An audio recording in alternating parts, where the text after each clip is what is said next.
பூத்து குலுங்கும் மலர்களும் இங்கு காய்த்து கனிந்த கனிகளும் ஓங்கி உயர்ந்த மரங்களும் அதை சூழ்ந்து வளர்ந்த செடிகளும் இயற்கை கூறும் கவிதைகள் யாவும் இறைவன் தந்த கொடைகளே.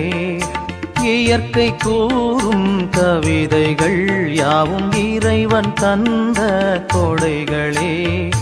நினைத்தேன் நினைத்தேன் நான் தர அனைத்தும் உந்தன் காணிக்கை.